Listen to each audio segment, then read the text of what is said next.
Welcome to Telangana వెలుగు. ప్రస్తుతం రాష్ట్ర వ్యాప్తంగా ఎస్పీ బాలసుబ్రహ్మణ్యం గారి విగ్రహం చుట్టూ రాజకీయాలు మొదలయ్యాయి. సో తన విగ్రహం పెట్టడానికి వీల్లేదని చెప్పేసి కొంతమంది, సో ఒక కళాకారుని ఈ విధంగా అవమానించడం ఏందని చెప్పేసి కొంతమంది మద్దతుదారులు బాలసుబ్రహ్మణ్యానికి మద్దతు తెలుపుతున్నారు. సో ప్రస్తుతం మనతో పాటు సూర్యకళ గారు ఉన్నారు. సూర్యకళ గారు చెప్పండి, అంటే బాలసుబ్రహ్మణ్యం గారి విగ్రహాన్ని ఎందుకు వ్యతిరేకిస్తున్నారు ఈరోజు తెలంగాణలో? బాలసుబ్రహ్మణ్యం అంటే మాకేమి పగ కాదు, ఆయన మాకు శత్రువు కూడా కాదు. ఆయన అంటే మాకు చాలా ఇష్టం. ఆయన వాడిన పాటలు కూడా మేము రోజు వింటుంటాం, చాలా ఇష్టం. కాకపోతే ఏంటంటే మా తెలంగాణ పాట ఒక్కటి వాడమంటే ఒక లైన్ తీసేస్తే వాడతా అని అన్నాడు ఆయన. ఆ లైన్ ఎందుకు తీసేయాలి? మేము ఎంత పోరాడి మా తెలంగాణ తెచ్చుకొని ఉంటే ఒక పాట వాడడానికి ఆయన ఒప్పుకోలేదే. మరి అటువంటప్పుడు బాలసుబ్రహ్మణ్యం ఎక్కడనో ఆంధ్ర నుంచి కదా ఆయన. మరి మా తెలంగాణలో మా మా ఉద్యమకారులు చేసి ప్రాణాలు అర్పించిన వాళ్ళు, ఎంతో అమరవీరులైన వాళ్ళు ఎంతో మంది ఉన్నారు. వాళ్ళ విగ్రహం పెట్టొచ్చు కదా. మరి బాలసుబ్రహ్మణ్యం విగ్రహం పెట్టాలని ఎవరు నిర్ణయించుకుంటున్నారు? ఇట్లా అంటే ఎవరి రాజకీయం వాళ్ళదే, ఎవరి పార్టీ వాళ్ళదే, ఎవరు ఇష్టం వచ్చినట్టు వాళ్ళు రాజకీయాలు చేస్తుంటే మేము 30 ఏళ్ల నుంచి ఉద్యమకారుల మేము పోరాటం చేసుకొని, మేము ప్రాణత్యాగాలు చేసుకొని రక్తంలా పోరాడిన మనుషులం మేము. ఇన్నేళ్ల కొల మేము త్యాగాలు చేసి ఇయ్యాల వాళ్ళది పెడతామనంటే మా బెల్లి లలితతో పనిచేసినాం మేము. మా అక్క చేసింది మాధవలత బెల్లి లలితతోటి. వాళ్ళతో పనిచేసి మేముండి మేము వాళ్ళది ఎట్లా పెట్టనిస్తాం? బెల్లి లలితకది పెట్టండి, మేము సంతోషపడతాం. లేకపోతే మా గద్దరన్న అన్నాడు, గద్దరన్నది పెట్టండి. గద్దరన్న అంటే ఫేమస్ కాదా? ఎవరికి తెలియని వ్యక్తి ఆయన గద్దరన్న అంటే. ఆయన కూడా ఎన్ని చేసిండు? ఒక బుల్లెట్ పెట్టుకొని అన్ని సంవత్సరాలు ఆయన ఉన్నాడు. ఆయనను ఎందుకు గుర్తించట్లేకపోతున్నారు మీరు?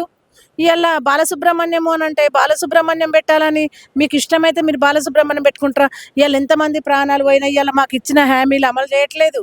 మేము 30 ఏళ్ళ నుంచి పోరాడుతుంటే ఏం లేదు మాకు. కనీసం ఒక గుర్తింపు కార్డు కూడా మాకు ఇవ్వలేకపోయినరా ఇప్పటి వరకు. ఒక గుర్తింపు కార్డు ఇవ్వండి మాకు. మాకు ఇస్తారన్న పెన్షన్లు అమలు చేయండి. మాకు ఇస్తారన్న 250 గజాల జాగా మాకు చేయండి. ఎందుకు చేస్తలేరు?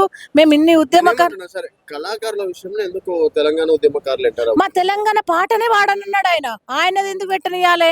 ఆయనది పెడితే మేమందరం కూడా ఏకమయ్యి మళ్ళా ఒక ఉద్యమం స్టార్ట్ చేసి ఏకదాటిగా అందరం బాగా సమైక్యంగా, చాలా మంది జనాలు మామూలుగా రారు ఉద్యమకారుల దానికంటే. ఒకరు ఇద్దరు 10 మందితో అయ్యే పని కాదు అది. ఆంధ్రప్రదేశ్ ముఖ్యమంత్రులు రోషయ్య గారిది వాళ్ళకి కూడా ఉన్నాయి కదా పక్కనే. సో ఎక్కడో అంటే రవీంద్ర భారతి మారుమూల దగ్గర పెట్టుకుంటే ఎందుకు ఈరోజు రేవంత్ రెడ్డి గారే ఇనాగ్రేషన్ కి ప్రభుత్వం తరపున వెళ్తున్నారు కదా? ప్రభుత్వం ఇష్టం వచ్చినట్టు రాజకీయం చేస్తుంది కాబట్టి ప్రభుత్వం వెళ్తుంది. ప్రభుత్వానికి ఇష్టం ఉంది కాబట్టి వెళ్తుంది. మాకు ఇష్టం లేదు. మేము ఉద్యమకారులు. మా పాటనే వాడలేదు ఆయన. మాకు పగ కాదని చెప్తున్నా కదా, మాకు ఇష్టమే. మా తెలంగాణ పాట ఒకటి వాడమంటే నేను పాడను అన్నాడు ఆయన. పాడనన్న ఆయన మా తెలంగాణ కోసం మేము పోరాడిన యోధులం మేము. మా పాట వాడని ఆయన విగ్రహం పెట్టడానికి లేదు, మేము ఒప్పుకోము దానికి. ఒకవేళ ఆయన పెట్టినట్టయితే మేము ఏకదాటిగా ఘోరంగా రోడ్డు మీద మళ్ళీ దిగాల్సి వస్తుంది. మేము మళ్ళా అన్ని పోరాటాలు చేయవలసి వస్తుంది. మళ్ళా ప్రాణాలు పోయినా పర్వాలేదు, మళ్ళా ప్రాణత్యాగాలు చేయాల్సి వస్తుంది. ప్రాణం కోసం లెక్క చేయని మనుషులం మేము.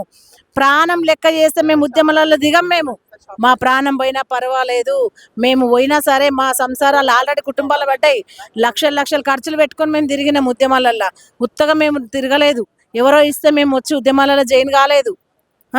ఇవన్నీ చేసినాం కాబట్టి ఇవాళ మా బెల్లిళ్ళ తక్కది పెట్టండి, గద్దరన్నది పెట్టండి, సంతోషపడతాం. కానీ బాలసుబ్రహ్మణ్యది పెడతా అంటే మేము ఒప్పుకునేటోళ్ళం అయితే, ఉద్యమకారుల తరపున అయితే ఎవరు కూడా ఒప్పుకోరండి.